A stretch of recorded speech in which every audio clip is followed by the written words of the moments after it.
vocês querem que eu comece o podcast falando que o termo woke surge em 1972. Nós temos limites, e você os conhece melhor, dados pela lei. E aí esse termo é usado principalmente relacionado a questões raciais. A tentação do autoritarismo, ela é superior à definição de fração política. Sim. Um grupo que merece ser criticado de forma enfática é o grupo das pessoas que usam chapéu. Eu não posso fazer apologia de crime. Porque a gente está meia hora aqui tentando consertar a luz. Se você não é do meu grupo, a única opção é eliminação.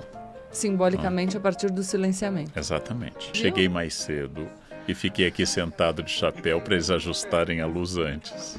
Shade.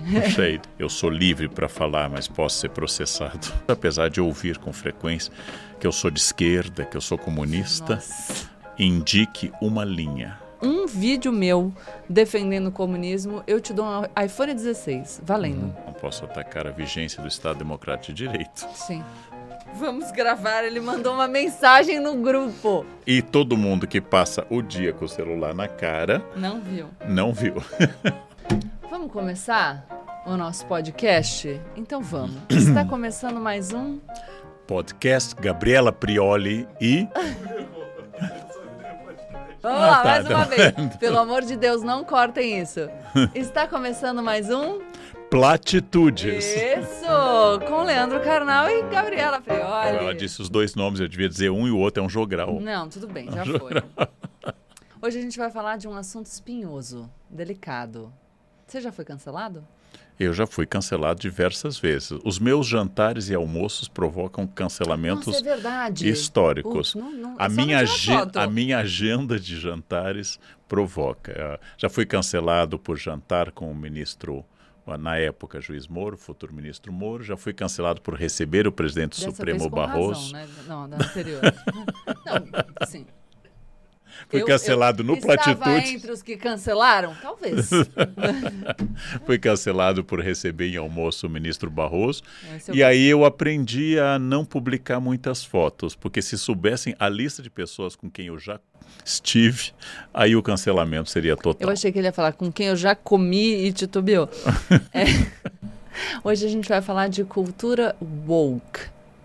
E aí eu perguntei se você já foi cancelado, porque quando a gente decidiu falar sobre esse tema, a nossa equipe ficou assim, porque falou, meu Deus, o que eles vão fazer? Como é que vai ser a repercussão desse episódio? Mas eu acho importante a gente endereçar um tema que teve muita relevância na eleição dos Estados Unidos agora e que vai adquirindo relevância também no nosso cenário político, muito embora, às vezes, sem a consciência das pessoas sobre o termo woke, né? Porque a gente importa esses conceitos e aí um pedacinho das pessoas. Então, muito provavelmente a gente vai conversar com um grande público e ninguém vai nem saber o que é woke.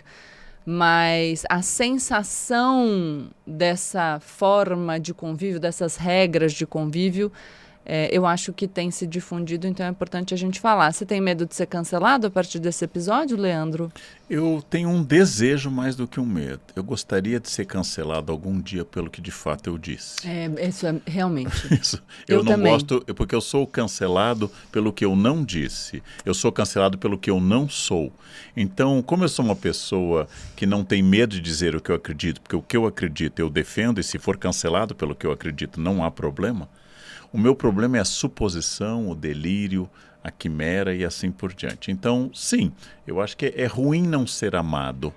Não? Ainda que Maquiavel recomende que é melhor ser temido do que ser amado. Eu subscrevo a sua fala integralmente, porque às vezes que eu fui cancelada, olha, a quantidade de distorção do que eu disse é inacreditável. Bom, explicando um pouquinho, woke é um termo que surge em alguns artigos, enfim, principalmente no movimento negro nos Estados Unidos. A gente tem alguns jornalistas que relatam 1962, um artigo do New York Times, mas o termo entra no dicionário Oxford em 2017, definido como estar consciente sobre temas sociais e políticos, especialmente o racismo.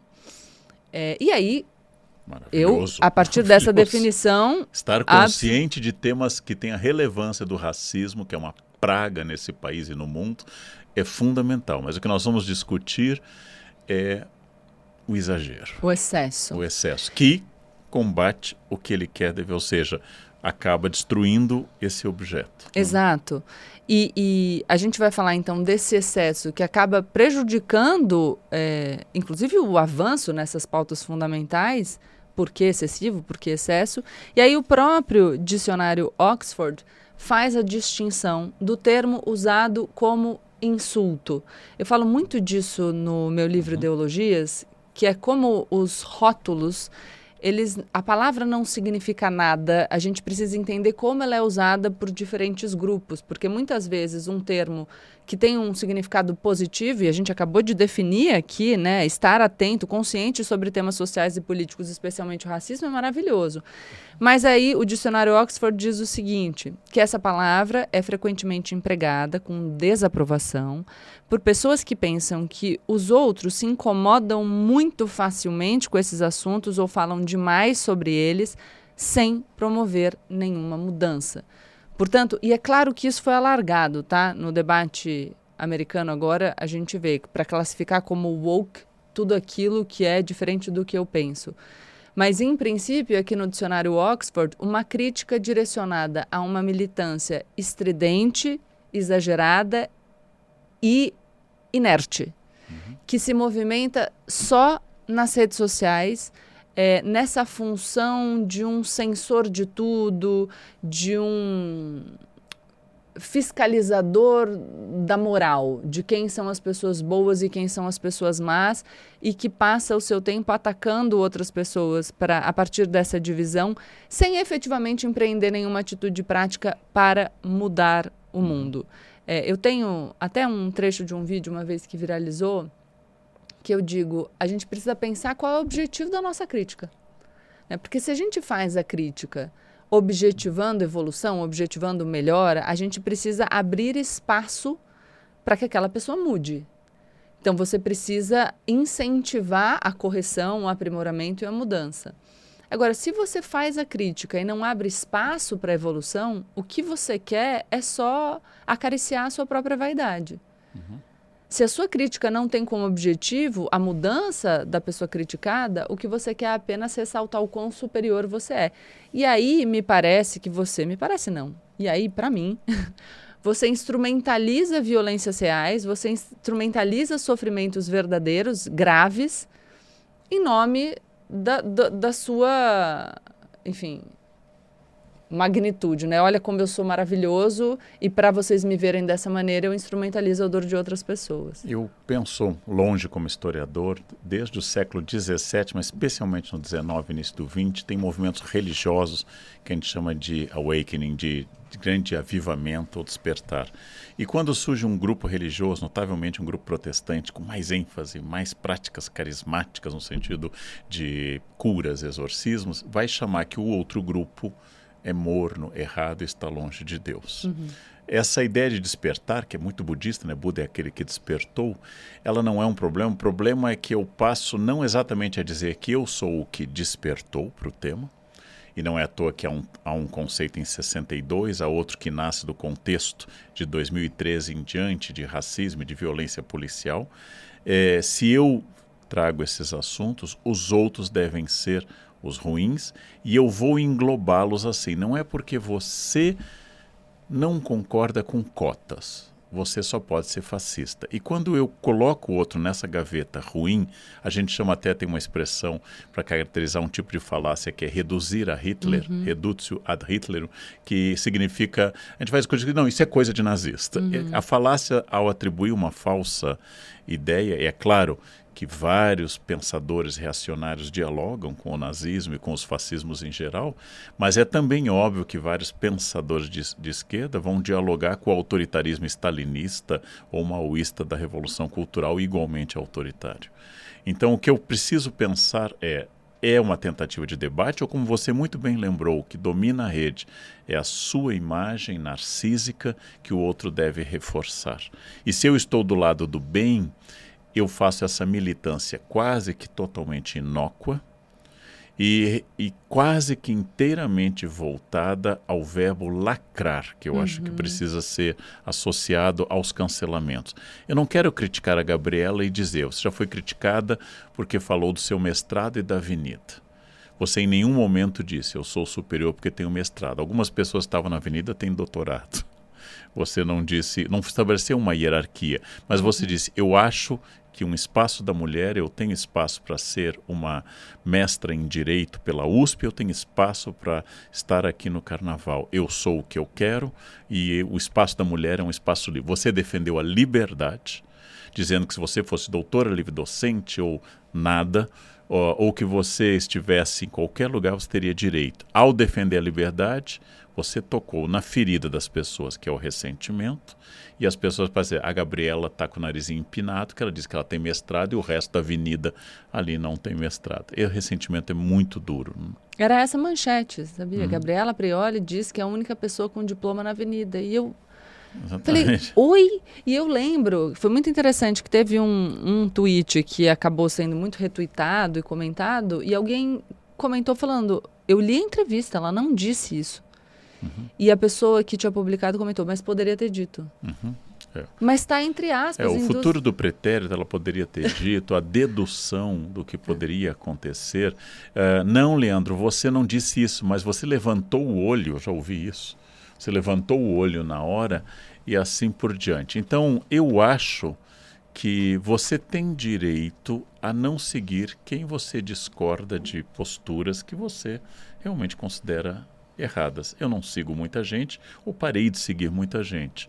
Mas existe um plano totalitário. Hannah Arendt definiu o totalitarismo não como um objeto só de direita, mas como um domínio absoluto do Estado sobre o indivíduo, que não quer apenas prender, como qualquer ditadura clássica, mas quer que o outro concorde. Isso é 1984, Orwell. Eu quero que você concorde comigo. E se você não concordar, vou te torturar com ratos e coisas até você concordar comigo. E existe muito autoritarismo. E as redes te desobrigam a colocar a cara a tapa. E você pode, então, se tornar alguém assim. Eu vou dar um exemplo de como as pessoas elas são rapidamente lacradoras. Publiquei um artigo que usa a figura de Hipólito, filho de Teseu, e publiquei um artigo sobre uma figura mitológica e a devoção dele à deusa Ártemis. Vem alguém e diz assim, errado, é Artemísia. Eu me dei o trabalho de pegar em grego, me dei o trabalho de consultar meu professor de grego da USP, me dei o trabalho de ele transliterar o grego e dizer Ártemis, mas o português admite Artemísia e Artemis, e disse que o dicionário de mitologia mais respeitado, que é o inglês de Cambridge, diz Ártemis para o grego. Então, eu não sou um especialista em grego, mas o que me irritou, e eu posso estar errado, é a vontade de lacrar. Não é disso. Olha, eu sempre ouvi Artemísia. Isso, é o jeito de falar, Artemísia, né? Você escreveu Ártemis. Será que há dois termos? E como eu dizia a muitos revisores meus, cuidado. Há uma chance do autor estar correto. Leve em conta isso, né? E é claro que eu cometo erros, mas há uma chance de eu estar correto. E aí o que é o exagero da cultura woke? Não sei se você quer tocar nesse ponto. Uma coisa é o seguinte, quando eu não uso mais termos que são pejorativos, quando eu evito chamar termos que vão ferir aquela pessoa, eu acho muito bom. Mas quando eu invento um código quadrado pelo qual toda língua tem que passar, invento que criado mudo era um escravizado que ficava de pé do lado do senhor de engenho a noite toda. Eu disse, me diga um senhor de engenho que tenha um QI acima de 4, que fosse colocar um escravizado que o odeia mortalmente e que várias vezes mata o senhor de engenho ou toca fogo na plantação com reação ao horror da escravidão e vai ficar a noite inteira. Porque eu não colocaria as pessoas que eu confio da minha equipe a noite toda me observando na cama. E eu tenho uma relação excelente com essas pessoas. Então imagina uma relação de ódio, que é a relação de escravização. Nunca existiu um criado mudo. O que existe, por exemplo, na sociedade de corte, são armários onde criados do rei, por exemplo, dormem no corredor. no caso de Luís XIV, uma cama onde um funcionário, geralmente um duque, dorme perto do rei como proteção. Mas imagina se Luís XIV, na época dele tem servos na França, imagina se Luís XIV colocaria um servo Sim. que tem um ódio profundo do sistema, do lado dele a noite inteira olhando para o pescocinho real. Imagina. Então aí invente que eu não posso usar criado mudo. Aí eu tenho vontade de dizer, além de ignorância, é um processo de catequese invasivo. Não? E eu acho importante dizer para as pessoas que o Karnal está aqui falando isso sendo um homem branco, porque fala sua formação pra gente, por favor, rapidinho. Porque sério? Eu sou historiador. Não, eu quero o título mesmo. Eu sou doutor em História Social. E deu aula há quantos anos? Eu dei aula há 42 anos. Então, por que eu estou te perguntando isso? Porque você precisa ter muita coragem para se colocar dessa maneira. Eu, provavelmente, se eu tivesse nesse podcast sozinha, eu não entraria nesse debate. E isso é o prejuízo que o excesso causa. Não só o prejuízo de se propagar que um termo é problemático quando ele não é, e o Karnal está aqui explicando para a gente. Por quê? Porque aí parece que todos os termos que estão sendo declarados como problemáticos sofrem do mesmo mal. Então, está falando que criado mudo é problemático, então nada é. E isso não é verdade. Existem termos que são problemáticos e que a gente precisa pensar. Sem sombra de dúvida. Mas esse cerceamento do debate em que as pessoas se sentem silenciadas, e isso atinge mesmo quem não sabe o que significa cultura woke. Mesmo quem nunca ouviu falar dessa palavra. Essas pessoas se sentem constrangidas, e isso é muito negativo. Entendeu? As distinções, eu já fui corrigido e às vezes bem. Eu uma vez dei uma palestra, há muitos anos, e falei de portador de Down. E uma mãe se levantou e disse, meu filho não porta nada, ele é. Sim. Eu gostei da correção, eu acho adequado. Sim. E a minha questão é, se ofende alguém, não há por que eu não vá mudar. Sim. Isto. Então eu preciso ter cuidado. Eu gosto do termo escravizado e não escravo. Prefiro também. Porque ele vai dar uma ação de que não é alguém que é escravo, é alguém que foi escravizado por um sistema luso-brasileiro, numa época também holandês e inglês, mas dominantemente luso-brasileiro, de transporte de seres humanos para trabalho compulsório nas Américas. Eu gosto desse termo porque ele vai trazer para isso. Agora, eu preciso ter cuidado com o excesso. O problema da população gay brasileira, ou LGBTQIA+, a P2S, não é só o pronome. É emprego, é violência na rua. Eu posso dizer que eu quero ser, por exemplo, para mim, você vai usar um pronome feminino? Posso, e eu tenho esse direito. Se eu quero pronome feminino, eu tenho esse direito. Eu não estou reivindicando a mudança da gramática da língua portuguesa. Estou dizendo que eu quero ser conhecido por um pronome feminino. Não tem problema. Agora, se eu achar que o pronome resolve o problema, eu entro no nominalismo. Aquilo que confunde o significado e o significante, para dizer de forma sofisticada, ou a palavra e a coisa. Uma brincadeira que se faz com isso em história é dizer o seguinte: Tutankhamon não pode ter morrido de tuberculose, como alguém lembrou, porque a tuberculose só foi isolada no século XIX como bacilo de Koch.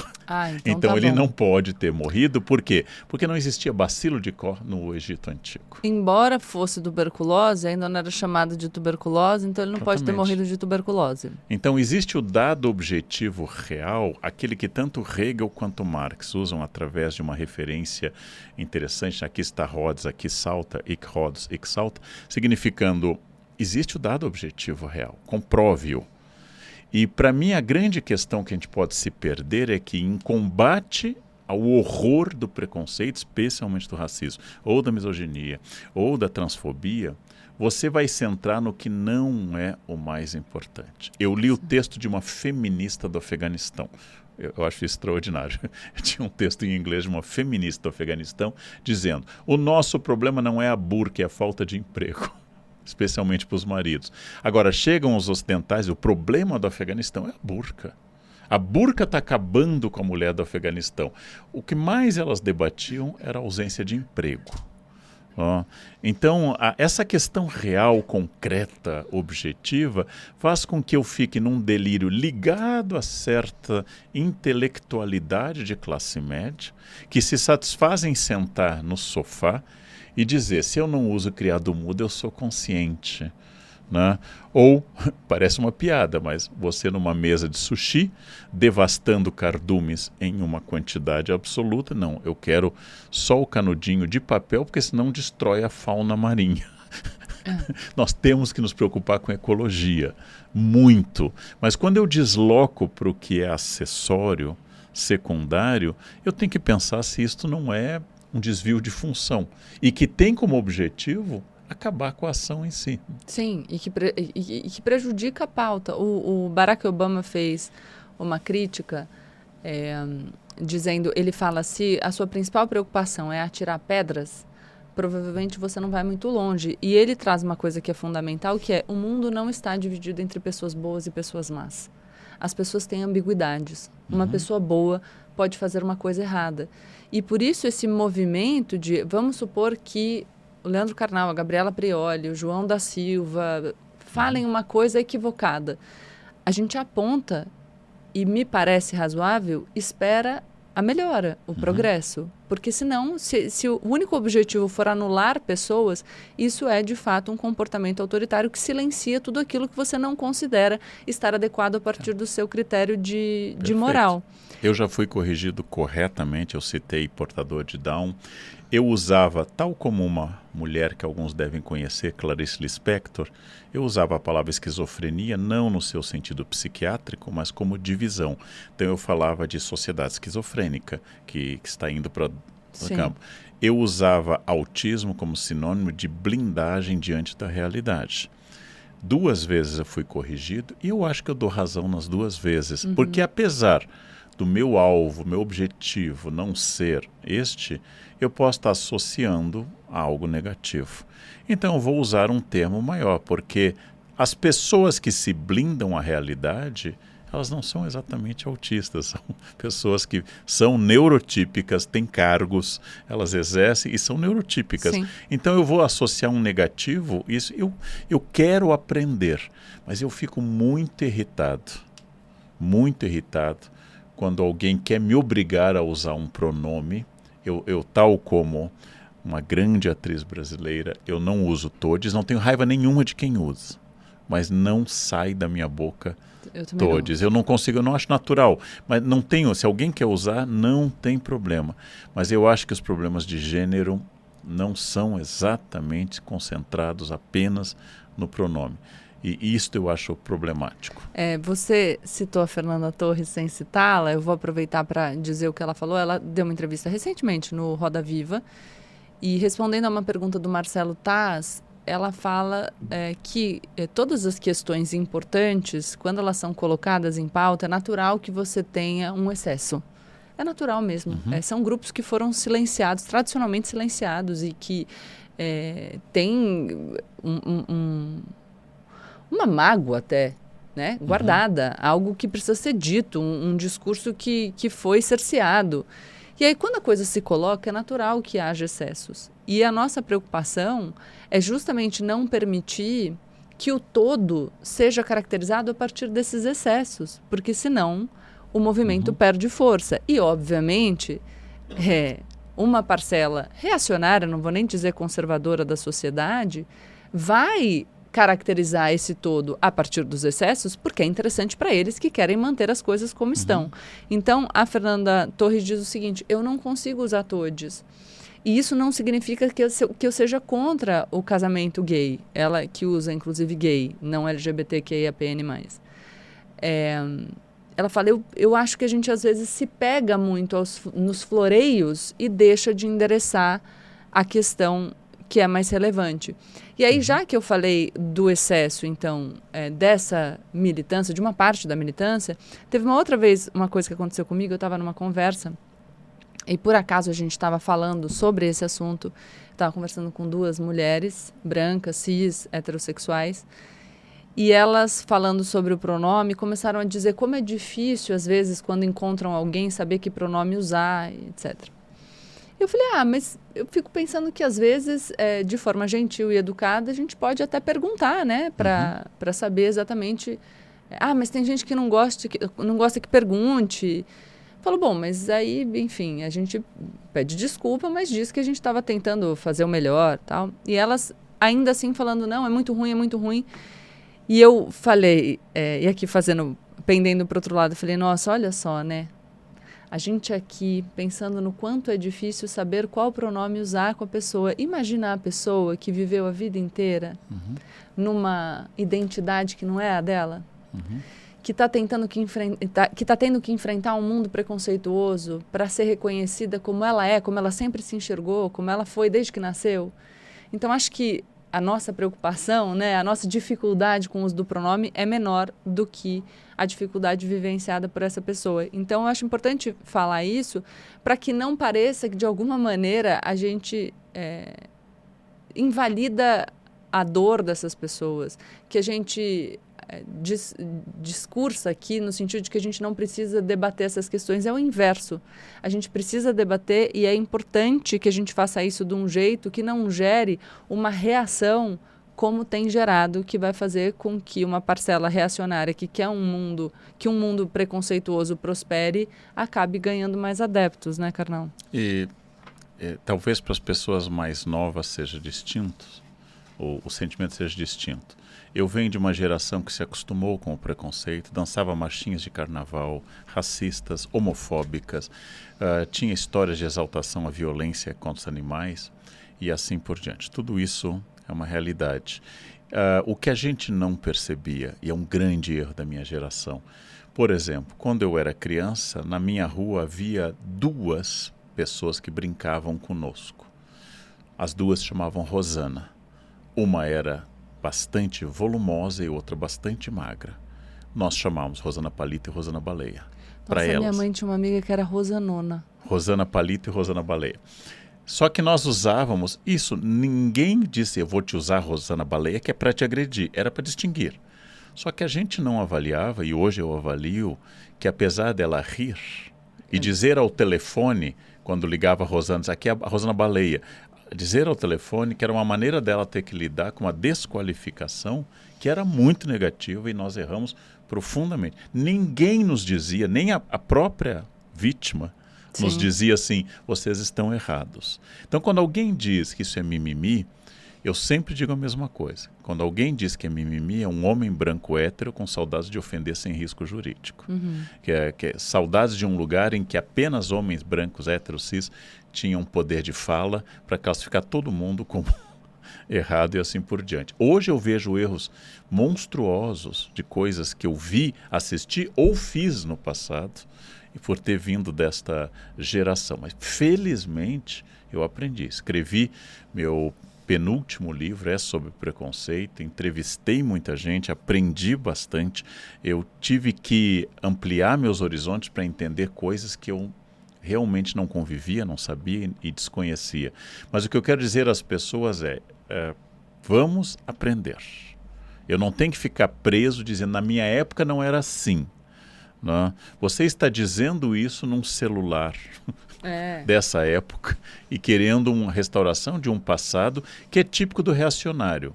O passado idealizado. Sim. É típico do reacionário. Não, na sua época era um horror, as mulheres apanhavam, mas não tinha lei Maria da Penha, né? Os gays eram assassinados e a sociedade achava que era bem feito. Então, muito cuidado. Não existe isso. Na minha época havia dor naquele momento. Mas aí vem o outro lado. Você não se torna uma pessoa boa porque você usa o pronome correto. Não, você não se torna uma pessoa aberta, democrática, você não se abre para aprender. Se o meu objetivo é a verdade, não a anulação do outro ou lacrar, eu vou, de fato, propor um crescimento neste campo. Como eu ouvi algumas vezes essas coisas. Né? Não use tal termo. Tudo bem, eu aprendo, eu quero aprender essas coisas. E olha, grande problema. Eu fiz uma faculdade de História e dei aula de História nos primeiros 20 anos usando escravo. Mão de obra escrava, rebelião escrava, os malês, a maior rebelião escrava do Brasil urbano de 1835, a resistência de Palmares, haitianismo, o medo da rebelião escrava. E de repente, com o Leandro já de meia idade, alguém reflete, é melhor escravizado. E eu concordo, mas às vezes eu tenho que pensar. Sim. Às vezes eu tenho que pensar. Que bom, né? Que bom que não é automático que você pensa. Eu vou ter que trazer também uma questão. Na década de 90, quando saía o guia do final de semana, tinha sempre um anexo, por exemplo, na Folha de São Paulo, diz Baladas GLS. Naquela época, 3 grupos que eram gays, lésbicas e simpatizantes. O simpatizante também traduzido com humor por suspeitos. Mas a ideia de que eu podia incluir no grupo de gays e lésbicas um possível hétero, hoje é inconcebível. Ninguém hoje colocaria na sigla, que cresce bastante, isso. A sigla que você citou, hoje incorpora, por exemplo, 2S, Tio Souls, que são aquelas comunidades indígenas da América do Norte, que acreditam que uma pessoa é homem, mas encarnou uma alma de mulher. Então tem 2 almas, e a gente chama 2S, 2 almas. E dessa comunidade indígena surge mais um anexo a essa sigla. Alguém brincou e disse assim, coloca assim, tudo que não for hétero. Porque tá? Mas é muito mais complexo do que isto. E é muito interessante que um dos piores xingamentos agressivos que você pode usar para alguém, por exemplo, de uma comunidade gay é dizer queer. Só que surge nos Estados Unidos, surge nos departamentos Queer Studies. Você faz áreas de estudo de gênero, usando uma palavra pejorativa, como aconteceu com o termo preto e negro no Brasil, você usa uma palavra pejorativa para resgatar a dignidade das pessoas. Eu acho isso fascinante. Esse debate é importante. Ninguém tem lugar de fala absoluto. Eu perguntei para 3 amigas, como eu trabalho com isso, eu perguntei para 3 amigas, todas elas universitárias, negras, militantes, se eu deveria usar preto ou negro. Não tem consenso. Eu tenho 3 respostas distintas. Então eu peguei a pessoa de maior autoridade, quando alguém diz, eu disse, olha, mais fulano diz isso. Eu fiz a mesma então coisa. é muito interessante. E eu quero aprender, eu quero melhorar, eu quero me perguntar socraticamente quem eu sou, conhece a ti mesmo, né? Mas eu não tolero inquisição. A inquisição te tortura até você confessar que está errado. Esse é o procedimento da inquisição. Sim. E às vezes sem dizer o que você está sendo acusado. A tortura é, você sabe, fale. Aliás, a ditadura militar também fazia isso. Você sabe o que você está sendo perseguido, não? Por que você foi preso. Nós estamos certos. E esse clima inquisitorial, que se alguém foi lá e usou buraco negro, não? O que vai usar? Buraco sépia? Buraco sem cor definida, neutro na sua origem. Eu vou ter um tamanho esforço para isso, que eu vou demonstrar que eu não entendi, em primeiro lugar, de física. Como é um buraco que absorve a luz, a expressão de cor é importante, porque ele absorve a luz, e sem luz não existe vermelho, verde ou branco. E assim por diante. Quer dizer, eu parto desse pressuposto que nós precisamos desneurotizar para poder debater e para tocar no que realmente é importante. O que é mais importante diz respeito à violência extrema nesse país, contra mulheres, contra gays, contra pessoas trans, contra pessoas negras e assim por diante. É extremo, com violência fatal, né? E isto eu não resolvo publicando uma coisa na internet. E é uma dinâmica que retira potência.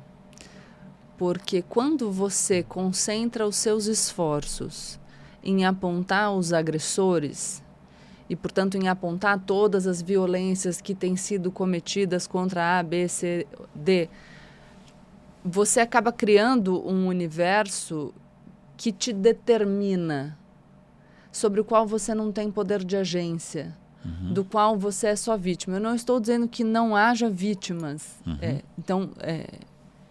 Existem, de fato, situações em que temos opressores e oprimidos, vítimas e agressores, mas ainda que ainda a vítima, ela tem poder de agência, inclusive sobre a própria dor. E esse é um pensamento que me interessa particularmente, porque as pesquisas na psicologia mostram consistentemente que as pessoas com uma ideia de agência sobre o próprio destino, pessoas que acreditam que elas fazem as próprias regras da vida, que elas têm ingerência sobre os processos e os caminhos que elas percorrem, são pessoas que tendem a ser mais bem-sucedidas e aqui mais bem-sucedidas a partir do critério delas mesmas sobre ser bem-sucedido ou não. É a diferença do locus de controle interno e externo. Quando você acha que o controle sobre a sua vida e a sua existência está no mundo, você fica resignado, você se diminui, você se encolhe, você se torna impotente. Ao passo que se você acredita que você tem poder de agência, você se coloca, você age, você transforma a sua vida, que é a mesma ideia que eu sempre trago, que está em Paulo Freire, no Pedagogia da Autonomia, que é você é condicionado pelas circunstâncias, não é determinado por elas. Você tem poder de agência sobre a sua vida. E tem um artigo publicado pelo Jonathan Haidt, que é autor da Mente Moralista, que a gente leu no Clube do Livro, e do Geração Ansiosa, que é um livro que tem feito bastante sucesso agora, atualmente, falando sobre saúde mental de adolescentes, principalmente em virtude dessa interação com tecnologia. Na newsletter dele, ele publica um artigo falando sobre o declínio da saúde mental em jovens, o que faz parte do Geração Ansiosa. Mas ele coloca um dado muito interessante, que é o declínio da saúde mental em jovens é mais acentuado entre jovens que se identificam como progressistas. O declínio da saúde mental entre jovens é mais acentuado entre mulheres que se declaram progressistas, porque mulheres passam mais tempo nas redes sociais e ele argumenta que, consumindo esse discurso, que é um discurso que as coloca numa posição sempre de vulnerabilidade, sem qualquer poder de agência sobre a sua vida, que é o discurso do ressentimento. Não é um discurso de ação, não é um discurso de potência, é um discurso de vitimização. E uma pessoa encolhida consegue fazer pouco praticamente pela mudança do mundo, além de digitar o seu descontentamento nas redes sociais. Por isso que é tão importante que a gente se conscientize de que é preciso ter força e preservar a nossa força e acreditar no nosso poder de fazer coisas em prol daquilo que a gente acredita, para de fato a gente observar uma mudança no mundo. Isso me preocupa muitíssimo, e eu estava falando sobre a premiação do Oscar, da Fernanda Montenegro. E eu fiz uma postagem nas minhas redes sociais. Fernanda Torres, tá bom. A Fernanda Montenegro devia ter ganhado também. Uma injustiça. A Fernanda Montenegro devia ter ganhado. Injustiça. E eu acho que você vai gostar, porque eu acordei e falei, gente, a vida é uma manhã depois do Oscar. Porque você vai decidir se você vai ficar feliz porque a gente ganhou. Caiu meu brinco de novo. Porque você vai decidir se você vai ficar feliz porque a gente ganhou o melhor filme internacional, ou se você vai ficar triste porque a Fernanda Torres não ganhou a melhor atriz. E aí, eu até imprimi aqui, eu recebi um direct. Bem alienado esse seu pensamento. Precisamos discutir o etarismo e as escolhas da academia, um filme que sexualiza o cinema. É importante perceber que o Oscar é uma premiação etarista, machista. Isso também é escolha. Eu não a respondi, vou responder aqui. Mas, assim, algum grau de alienação é imprescindível e inafastável. Você comemora o aniversário de 1 ano do seu filho ou da sua filha com um bolo? Tem criança passando fome, que não tem onde dormir. Agora, enquanto a gente grava esse podcast falando sobre as faltas e excessos nos discursos e nos debates políticos nas redes sociais, existem países que estão em guerra. Então, algum espaço de desfrute a gente precisa manter. Porque esse tipo de comportamento que alguém fala, olha que legal, a gente ganhou, é importante. O Brasil ganhou o primeiro. É um reconhecimento do nosso cinema, é o fortalecimento de uma indústria. São pessoas que conseguem... Não sei se você percebe que tanto a sua defesa da glória do Oscar, quanto a resposta dessa pessoa, ressaltam a importância da Academia e do Oscar. Totalmente. Um que diz que é tão importante que deveria premiar sem sexualizar, sem etarismo e assim por diante, como se pessoas mais velhas nunca tivessem recebido um Oscar. Inclusive, a gente falou sobre isso no episódio sobre cinema. Quem não assistiu, assista Platitude sobre cinema. Falamos muito sobre Oscar. Desculpa, vai. E eu já enfrentei situações, Gabriela, que eu não tenho nem resposta, porque eu acho que nós não estamos mais estabelecendo diálogos. Exemplo, Hernán Cortés desembarcou na costa do atual México com um pouco mais de 500 homens, talvez 506, e foi atacar o coração da Confederação Mexica, que popularmente é chamada de Império Azteca. Uma aluna levanta a mão na Unicamp e diz assim, e as mulheres? Eu disse, não havia nenhuma, nós não temos registro de nenhuma mulher que acompanhou os guerreiros de Cortés, mas há uma figura feminina fundamental, que é Malinche, Dona Marina, que é uma tradutora especialíssima e é uma das figuras mais importantes da conquista. Mas Hernán Cortés, ao desembarcar no que hoje é Veracruz, não tinha nenhuma mulher registrada. Nunca sabemos. Eu só posso falar sobre o que tem os documentos. Agora, a partir do momento que tem Dona Malinche, que se torna amante de Cortés, mãe do primeiro filho dele na América, Martim, a partir do momento que ela traduz para o espanhol ou do maia para o náhuatl as coisas e é uma instrutora de estratégia, aí eu tenho que passar a analisá-la, porque excluí-la não é uma questão de cultura, é falta de veracidade histórica. Mas eu não tenho mulheres na expedição, eu tenho mulheres indígenas fundamentais naquele momento. E aí vem uma outra pergunta, mas você vai tratar só do conquistador branco? Assim, eu não tenho um conquistador indígena ou de ascendência africana nesse momento. Eu tenho grandes lideranças africanas na história, na América, a partir do momento que esse fluxo começa. Mas nesse momento, eu não posso inventar história para agradar a sua agenda política. E aí, nesse momento, as outras pessoas que estão na sala, que não são pessoas reacionárias, que não são pessoas pouco ou de nenhuma maneira simpática a essa luta dos oprimidos, das minorias, dos minorizados, mas essas pessoas que estão ali e ouvem esse tipo de demanda absurda, fazem assim, ó. E se tornam presa fácil para o discurso reacionário. Eu queria falar claramente isso. Porque o grande problema, e aí eu vou falar do meu lugar de privilégio, o grande problema e a grande consequência não recairá sobre mim. O grande problema e a grande consequência não recairá sobre o Karnal. Ah, Gabriela, você é mulher. Ah, o Karnal é da comunidade LGBTQIAPN+, não sei ainda dos dois S's. De qualquer maneira, é um homem branco, cis, rico. Rico, fale por você. É rico, sim. Entende? Então, o que me desespera é que esse excesso inadequado vai ter reflexos importantes sobre a vida de pessoas que sofrem. Karnal, antes de eu começar a trabalhar com comunicação, eu estou debatendo, que eu fico brava. Eu fui fazer um debate na Unifesp, porque a minha dissertação de mestrado, não que eu seja a única pessoa que tem mestrado no mundo, só estou dizendo da minha. Eu orientei muito. Tão boas quanto eu. Se falar melhores. Eu, na verdade, não li a sua dissertação, então não posso julgar. Então, melhor continuar sem ler e ficar só com essa impressão. Eu fui fazer um debate, era um debate sobre políticas públicas que estavam sendo implementadas na região da Cracolândia, em São Paulo. A Cracolândia já é um debate antigo. E as políticas públicas de outrora eram políticas, restritas à violência, basicamente. É uma abordagem sanitaristas. Violenta. Exato. E eu me lembro que me chamaram porque a minha dissertação trazia uma perspectiva, uma sugestão distinta daquela, e eu perguntei para o organizador, quem vai participar? E ele falou, fulano, beltrano e você. Eu disse, olha, eu acho que são pessoas com posições muito próximas às minhas.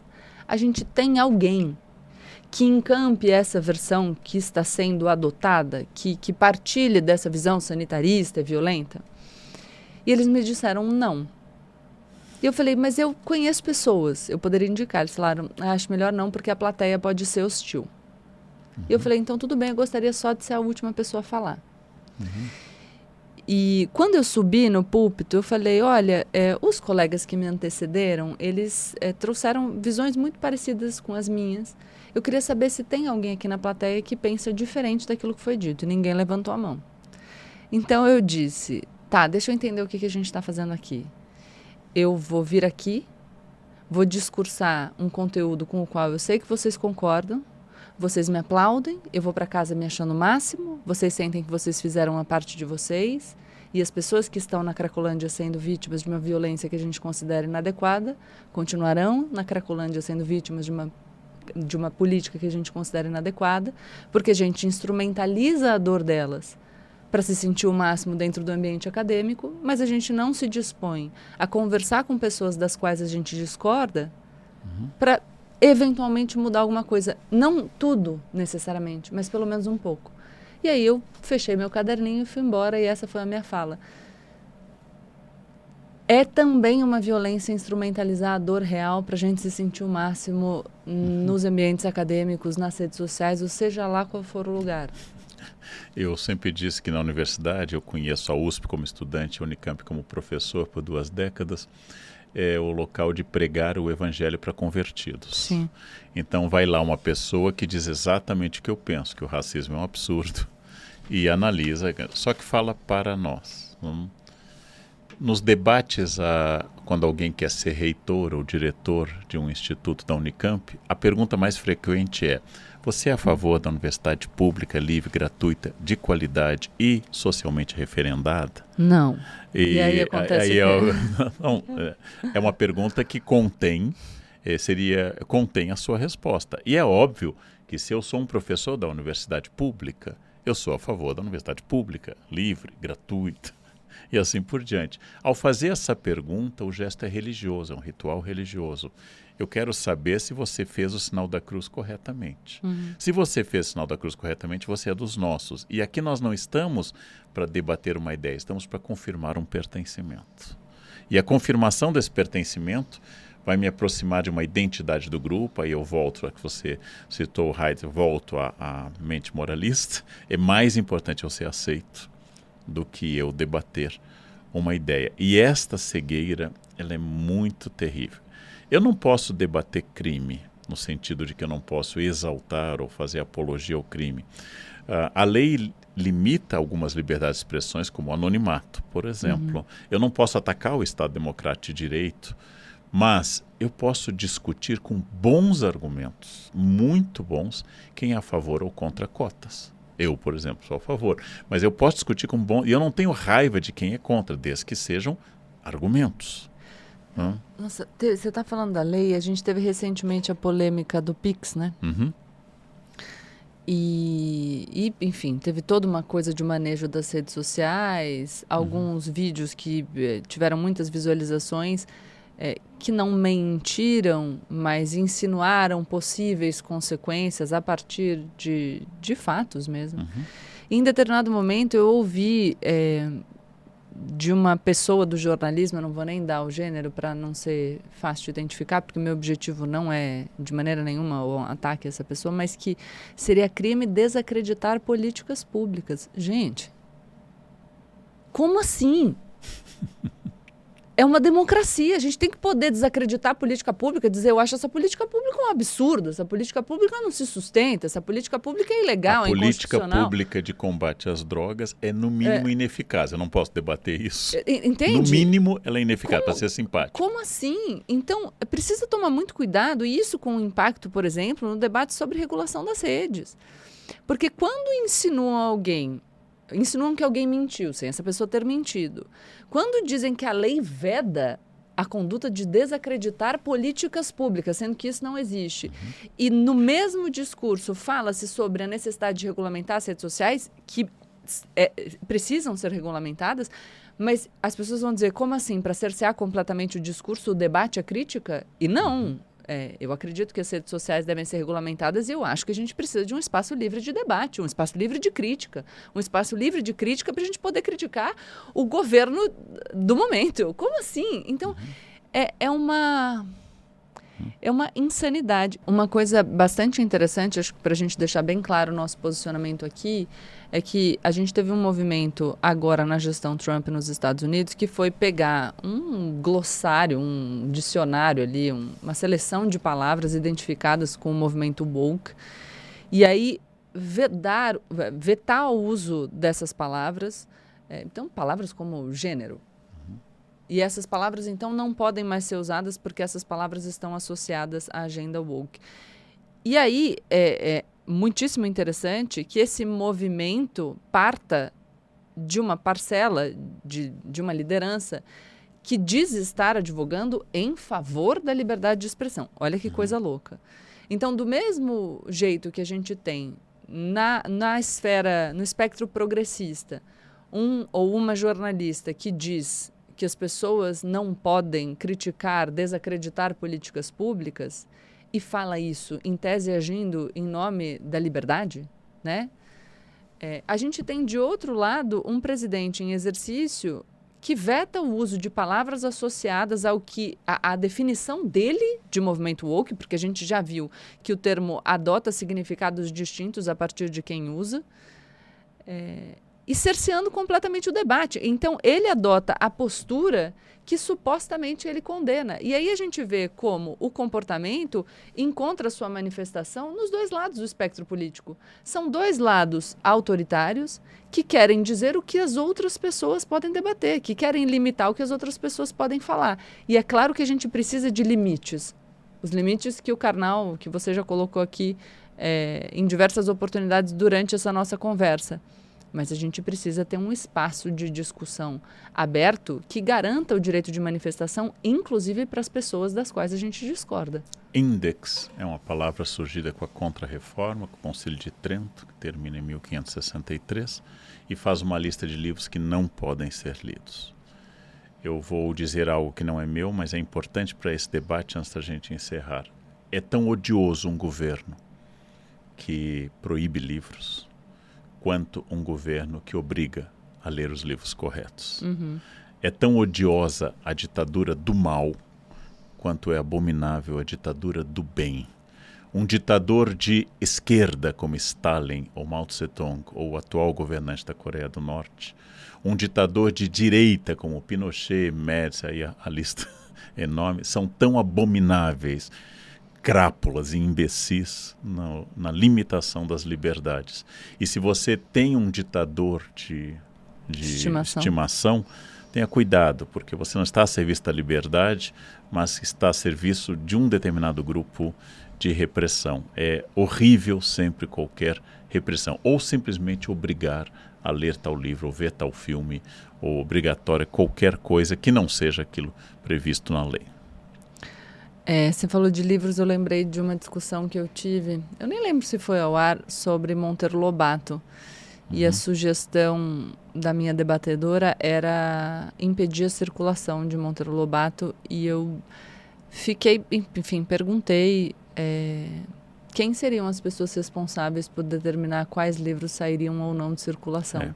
Tanto Thomas Jefferson como Benjamin Franklin, na época que eram ainda pais fundadores, disseram algo muito parecido. É claro que as ideias não podem circular livremente. É claro que nem todos os livros devem ser lidos. Mas quem será a pessoa que vai dizer quais podem ou não podem? Parece que no século XVIII essa elite WASP, americana, branco, anglo-saxã, protestante, tinha mais clareza dos riscos de delegar a alguém o papel de censor do que nós parecemos ter hoje. De novo, Monteiro Lobato é um homem da sua época, que foi preso por um outro motivo, quer dizer, por defender o petróleo durante o Estado Novo, a nacionalização do petróleo. Monteiro Lobato é um homem que tem que botar muitas notas quando eu dou para alguém, especialmente para um romance pouco lido dele, este sim, terrivelmente racista, que é O Presidente Negro, mas a ideia de que eu possa proibir alguém, eu tenho que proibir violência, violência de gênero, racismo, invasão do espaço alheio, autoritarismo e genocídio, perderemos a Bíblia como base cultural. Porque a Bíblia lida do início ao fim é muito mais grave do que Monteiro Lobato em alguns trechos. Então, cuidado sempre com isso. Se a gente parar de ler os machistas, galera, nós vamos ficar sem, vai ter que 80% da biblioteca, se não mais. Mas para terminar, e aí como exemplo de um excesso, eu queria saber do Karnal se ele conhece, se ele sabe o que é banheirão. Geralmente, atividade grupal ilícita em um banheiro realizada por pessoas de orientação homoafetiva. Ele sabe! Eu tenho amigos. Karnal, pelo amor de Deus. Não, vou contar o que aconteceu. Um dia eu estava andando com um amigo meu, Thiago Cetra. Tudo bem, Thiago Setra? Eu sei que ele é ouvinte do Platitudes, assíduo. Aliás, deu uma bronca, falou que a gente nunca fala quanto tempo vai demorar para voltar a temporada, que a gente não diz quantos episódios serão. Ele brigou de verdade comigo. A gente estava andando na rua, tal, e ele morrendo de vontade de ir ao banheiro. E a gente parou no Shopping Paulista. E aí, ele entra no banheiro e sai. Eu falei, nossa, mãe, que rapidez, né? Ele falou, não, é que tá rolando um banheirão. Falei, banheirão? O que é banheirão? Ele falou, me explicou. Não assim como você, mas me explicou. Temos mais cruz. Eram mais vívidos. E eu achei um absurdo. Eu falei, gente, como assim? Que absurdo. Queria entrar no banheiro e diz ele que não deixou. Porque eu falei, escuta, é um espaço público, é um banheiro público. Se tem um pai com uma criança aqui, que loucura. Ele falou, não, mas eu falei, olha, a pessoa quer se relacionar com 12 na casa dela, não tem problema nenhum, que seja feliz. Agora, o banheiro é público. Meu amigo queria o banheiro. É isso, um pai com uma criança quer usar o banheiro. Eu sou mais liberal que vocês. Quer relacionar com 12 em uma cabine do banheiro naquele instante e permite que a do lado seja usada eu acho para o seu uso, tudo bem. Mas um relacionamento silencioso? Porque silencioso, também, só Porque senão tem a questão do uso. Eu penso na criança e eu acho que é absolutamente inadequado. Esse no é um seu atentado espaço, violento ao pudor previsto na lei. Você faz o que você quiser no seu espaço, mas a gente convive em sociedade. E aí, eu sou amiga da Anitta, né? Eu vi uma publicação com a foto da Anitta. Fui ler. Pedro. Não esperava isso da Anitta. Pera. A publicação é: fã de Anitta comenta a atitude da cantora de contratar seguranças para ficarem dentro dos banheiros dos ensaios da Anitta para evitar o famoso banheirão. O Pedro diz: não esperava isso da Anitta. Ela sabe que para nós da comunidade LGBT a prática de banheirão é uma resistência contra a extrema-direita que está mais viva do que nunca. Ela, que usa o sexo como ferramenta política, deveria permitir essa prática nos banheiros de seus shows. Ou seja, eu estou nos ensaios da Anitta, Karnal está nos ensaios da Anitta, Thiago Setra está nos ensaios da Anitta, sei lá quem está nos ensaios da Anitta, quer usar o banheiro, não quer participar do banheirão, não quer assistir o banheirão, quer só entrar e usar o banheiro. Mas como o Pedro quer o banheirão, todo mundo tem que se submeter ao Pedro. Aí o Pedro está falando sobre opressão. O Pedro não percebe, Pedro, que ele está querendo se impor às outras pessoas. Que ele quer que o desejo dele se sobreponha a todo mundo que quer usar o banheiro. Eu recomendaria ao Pedro, já que tem um segurança forte e alto no banheiro, que o Pedro aproveite para infringir a lei. Mas é assim, autoritarismo é sempre o outro, né? Não é repressão você dizer que a sua liberdade sexual absoluta a partir dos 18 anos tenha que ocorrer em determinados espaços. Isso não é repressão. Se pessoas heterossexuais resolverem se comer no banheiro público, eu também vou achar um grande absurdo, tá? Tem nada a ver com a comunidade LGBTQIA+. Tem a ver com espaços públicos. Tem a ver com o direito do outro de ir ao banheiro sentar no meio do banheirão. Gente, aí é o que eu falo. Aí dá munição, entendeu? Aí tudo que os reacionários querem é o quê? O tweet do Pedro. O Pedro... Aliás, será que o Pedro é agente infiltrado? Quinta coluna. Será? Não percam no próximo Platitude. Não sei qual é o tema. Olha lá, Thiago Setra. A gente não fala qual é o próximo tema porque a gente não sabe. Não tem a menor ideia. Senão a gente falaria. Esse foi mais um Platitudes. Com Gabriela Prioli e Leandro Karnal.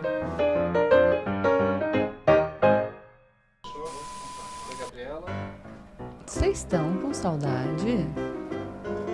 Olá, que tal? Já tem Platitudes. Uma pessoa mandou que estava com saudade. Quando você publica esse vídeo, você põe algum filtro? Não tem mais só filtro. O Paris. Paris. Aí você faz assim, ó. Paris. Los Angeles. Eu escolho a cidade. Eu quero São Leopoldo. E aí você posta.